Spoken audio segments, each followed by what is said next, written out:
प्रणतः क्लेशनाशाय गोविंदाय नमो नमः।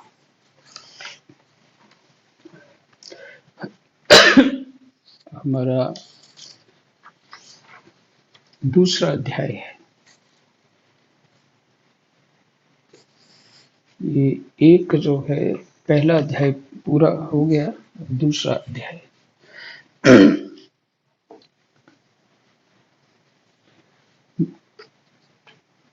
पंचम स्कंद दूसरा अध्याय। आग्नेद्र चरित्र। श्री सुखदेव जी कहते हैं, पिता प्रियव्रत के इस प्रकार तपस्या में संलग्न हो जाने पर राजा आग्नेद्र उनकी आज्ञा का अनुसरण करते हुए जम्बूद्वीप की प्रजा का धर्मानुसार पुत्रवत पालन करने लगे।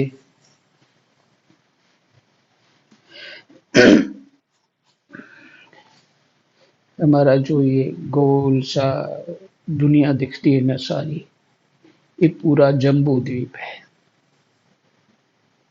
पूरे इस जम्बू द्वीप पूरी पृथ्वी का शासन करते थे।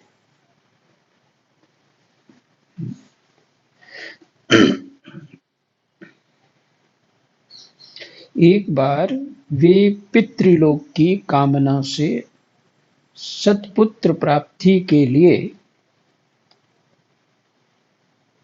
पूजा की सब सामग्री जुटाकर सुर सुंदरियों के क्रीड़ा स्थल मंदराचल की एक घाटी में गए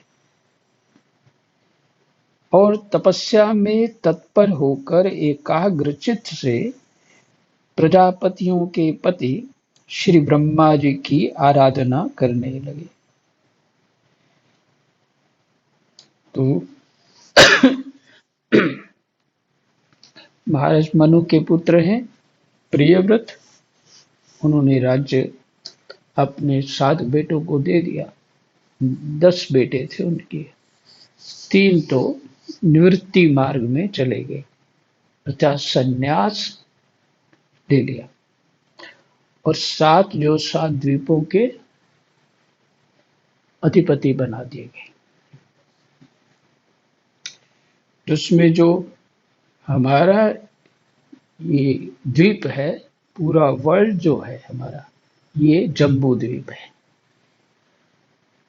और फिर इसके बाद पानी का घेरा है, क्षार समुद्र का। फिर उसके बाद दूसरे द्वीप है जो जैसे कोई रिंग हो इस तरह से, और फिर कोई दूध का है, कोई क्या बोलते हैं, घी का है, कोई शराब का है। इस तरह के जिस जल से नशा हो जाए, इस तरह से वो बाकी 6 द्वीप हैं। वो 7वां पृथ्वी है हमारा, जो सब में सेंटर में है। तो ये है, इसको भी क्लियर किया जाएगा, अभी नहीं, बाद में कैसे क्या है।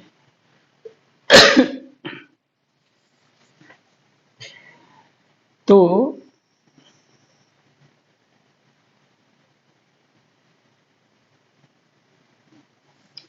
जो आग्नेद्र जो हैं, ये पुत्र हैं प्रियव्रत के।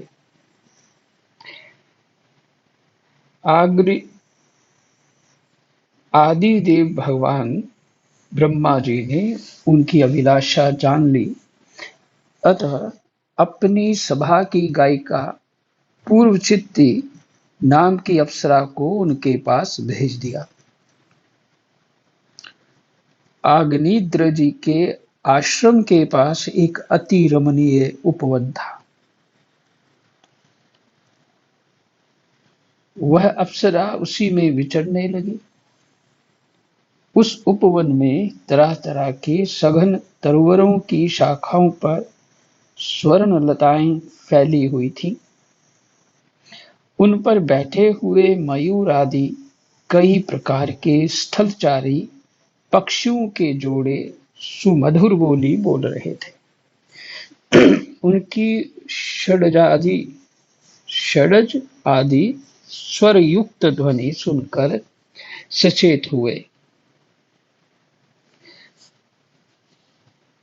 उनकी षडज आदि स्वरयुक्त ध्वनि सुनकर सचेत हुए जलकुक्कुट, कारंडव एवं कलहंस आदि यल पक्षी भांति भांति से कूजने लगते थे।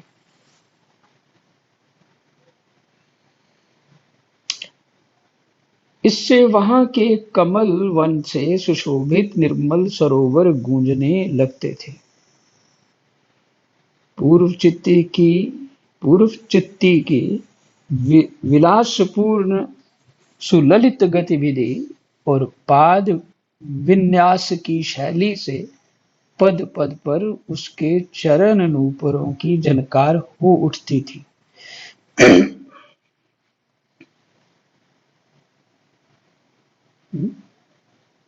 पूर्व चित्ती जो अप्सरा है,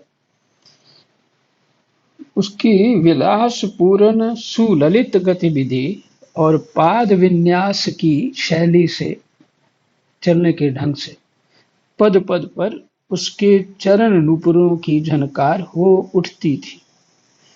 उसकी मनोहर ध्वनि सुनकर राजकुमार आग्नेद्र ने समाधि योग द्वारा मूंदे हुए अपने कमल कली के समान सुंदर नेत्रों को कुछ कुछ खोल कर देखा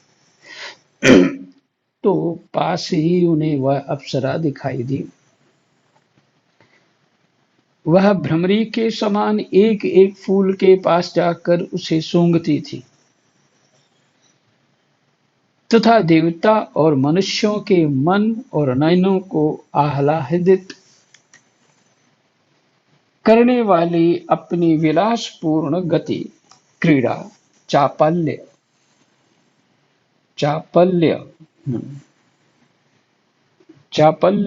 लज्जा एवं विनय युक्त चितवन सुमधुर वाणी तथा मनोहर अंग अवयवों से पुरुषों के हृदय में कामदेव के प्रवेश के लिए द्वार सा बना देती थी। कामदेव के प्रवेश के लिए द्वार सा बना देती थी। जब वह हंस हंस कर बोलने लगती तब ऐसा प्रतीत होता मानो उसके मुख से अमृतमय मादक मधु झर रहा है। उसके निश्वास के गंध से मदांध होकर भूरे उसके मुख कमल को घेर लेते। तो वह उनसे बचने के लिए जल्दी जल्दी पैर उठाकर चलती तो उसके कुछ कलश, वेणी और करधनी हिलने से बड़े ही सुहावने लगते। यह सब देखने से भगवान कामदेव को आग्नेद्र के हृदय में प्रवेश करने का अवसर मिल गया। ये सब देखने से, ये लीला जो हो रही थी उसको देखने से भगवान कामदेव को आग्नेद्र के हृदय में प्रवेश करने का अवसर मिल गया और वे उनके अधीन होकर उसे प्रसन्न करने के लिए पागल की भांति इस प्रकार कहने लगे।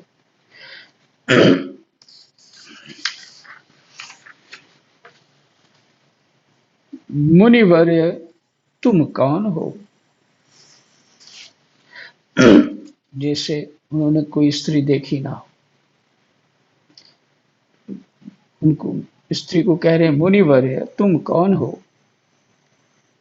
इस पर्वत पर तुम क्या करना चाहते हो? तुम परम पुरुष श्री नारायण की कोई माया तो नहीं? बोहों की ओर संकेत करके सके तुमने ये बिना डोरी के दो धनुष क्यों धारण कर रखे? क्या इनसे तुम्हारा कोई अपना प्रयोजन है,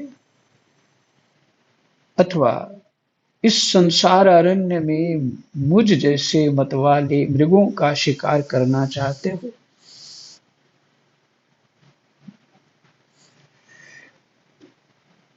मुझ जैसे मृगों का शिकार करना चाहते हो? कटाक्षों को लक्ष्य करके, तुम्हारे ये दो बाण तो बड़े सुंदर और पैने हैं, और इनके कमल दल के पंख हैं, देखने में बड़े शांत हैं और हैं भी पंखहीन।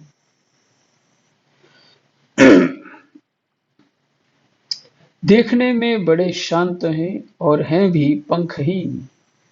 यहाँ वन में यहाँ वन में विचरते हुए तुम इन्हें किस पर छोड़ना चाहते हो? यहाँ तुम्हारा कोई सामना करने वाला नहीं दिखाई देता। शायद किसी का अनम्यूट हो गया, म्यूट करिए। चेक करो किसका अनम्यूट हुआ है।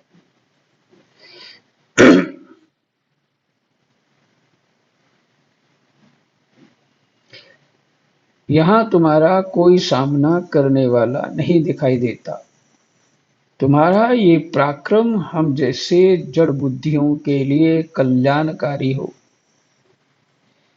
भोरों की ओर देखकर भगवान तुम्हारे चारों ओर जो ये शिष्यगण अध्ययन कर रहे हैं, वे तो निरंतर रहस्य युक्त सामगान करते हुए मानो भगवान की स्तुति कर रहे हैं।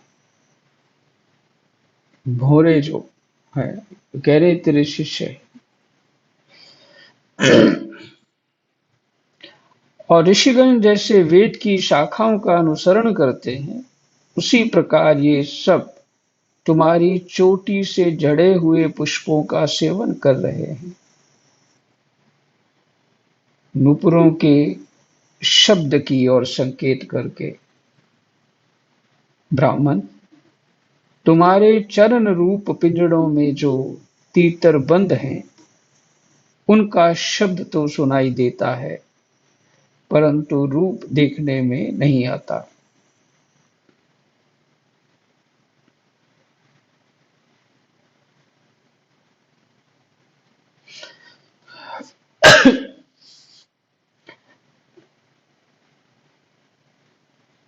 करधनी सहित पीली साड़ी में अंग की कांति की उत्प्रेक्षा कर तुम्हारे नितंबों पर ये कदम्ब कुसुमों की सी शोभा, राम राम, आभा कहाँ से आ गई?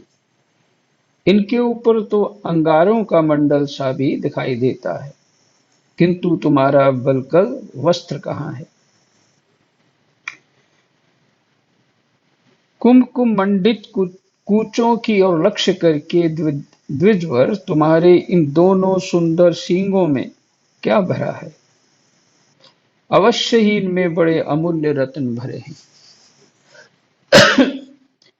इसी से तो तुम्हारा मध्य भाग इतना कृश होने पर भी तुम इनका बोझ ढो रहे हो। यहाँ आकर तो मेरी दृष्टि भी मानो अटक गई है, और सुभग इन सींगों पर तुमने ये लाल लाल लेप सा क्या लगा रखा है? इसकी गंध से तो मेरा सारा आश्रम महक उठा है। मित्रवर, मुझे तो तुम अपना देश दिखा दो, जहां के निवासी अपने वक्षस्थल पर ऐसे अद्भुत अवयव धारण करते हैं, जिन्होंने हमारे जैसे प्राणियों के चित्तों को क्षुब्ध कर दिया, तथा मुख में विचित्र हाव भाव, सरस भाषण और अधरामृत जैसी अनूठी वस्तुएं रखते हैं। प्रियवर, तुम्हारा भोजन क्या है, जिसके खाने से तुम्हारे मुख से हवन सामग्री की सी सुगंध फैल रही है? मालूम होता है तुम कोई विष्णु भगवान की कला ही हो। इसलिए तुम्हारे कानों में कभी पलक ना मारने वाले मकर के आकार के दो कुंडल हैं। तुम्हारा मुख एक सुंदर सरोवर के समान है।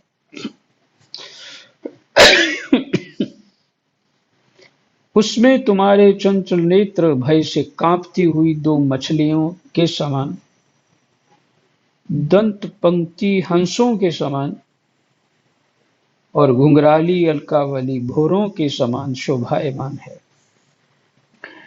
तुम जब अपने कर कमलों से थपकी मारकर इस गेंद को उछालते हो, तब ये दिशा विदिशाओं में जाती हुई मेरे नेत्रों को तो चंचल कर ही देती है, साथ साथ मेरे मन में भी खलबली पैदा कर देती है। तुम्हारा बांका जटाजूट खुल गया है, तुम इसे संभालते नहीं। अरे, ये धूर्तवायु कैसा दुष्ट है जो बार बार तुम्हारे नीवी वस्त्र को उड़ा देता है।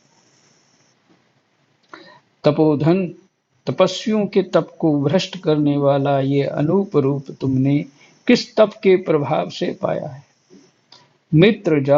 मित्र आओ, कुछ दिन मेरे साथ रहकर तपस्या करो, अथवा कहीं विश्व विस्तार की इच्छा से ब्रह्मा जी ने ही तो मुझ पर कृपा नहीं की है।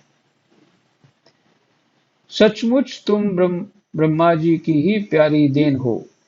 अब मैं तुम्हें नहीं छोड़ सकता। तुम में तो मेरे मन और नयन ऐसे उलझ गए हैं कि अन्यत्र जाना ही नहीं चाहते। सुंदर सींगों वाली तुम्हारा यहाँ मन हो, मुझे भी वहीं ले चलो। मैं तो तुम्हारा अनुचर हूँ और तुम्हारी ये मंगलमयी सखियां भी हमारे ही साथ रहें। श्री सुखदेव जी कहते हैं, राजन,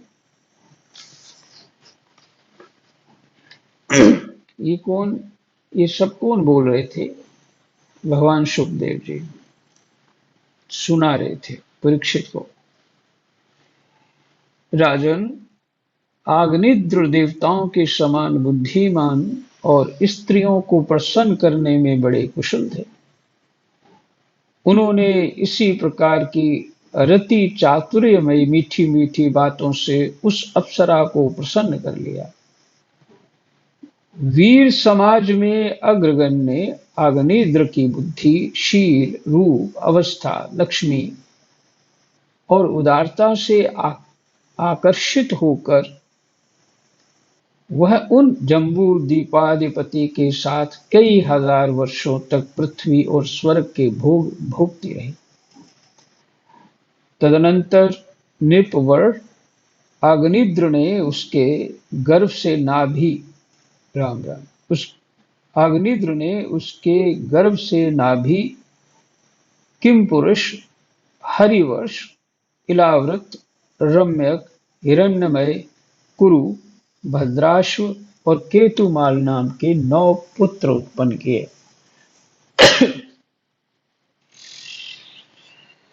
इस प्रकार 9 वर्ष में प्रति वर्ष एक के क्रम से 9 पुत्र उत्पन्न कर पूर्व चित्ती उन्हें राजभवन में ही छोड़कर फिर ब्रह्मा जी की सेवा में उपस्थित हो गए। ये आग्नेय के पुत्र माता के अनुग्रह से स्वभाव से ही सुडोल सबल शरीर वाले थे। आग्नेय ने जम्बूद्वीप के विभाग करके उन्हीं के समान नाम वाले 9 वर्ष भूखंड बनाए। हमारे जम्बूद्वीप के 9 वर्ष हैं, 9 वर्ष मैंने 9 भूखंड हैं, और उन्हें एक एक पुत्र को सौंप दिया। तब वे सब अपने अपने वर्ष का राज्य भोगने लगे।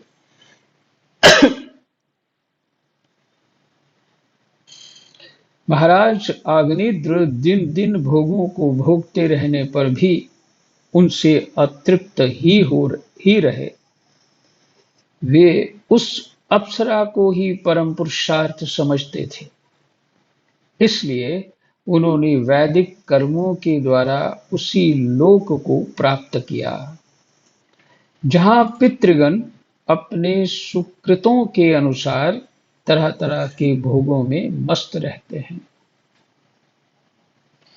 विद्या के परलोक सिधारने पर, राम राम, गलती होगी, पिता के परलोक सिधारने पर नाभि आदि 9 भाइयों ने मेरु की मेरु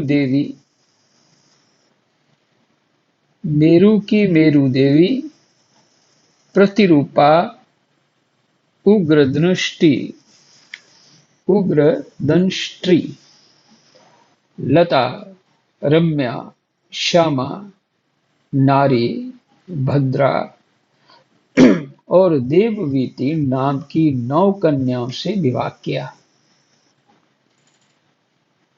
पिता के परलोक सिधारने पर नाभि आदि 9 भाइयों ने क्रमशः, जो होता है उनके बाकी भाइयों ने, इन सब कन्याओं से विवाह किया।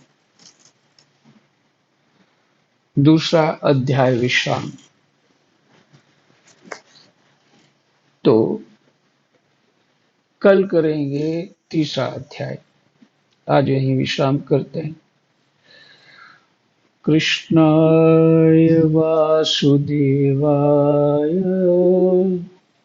हरये परमात्मने प्रणतः क्लेशनाशाय गोविन्दाय नमो नमः।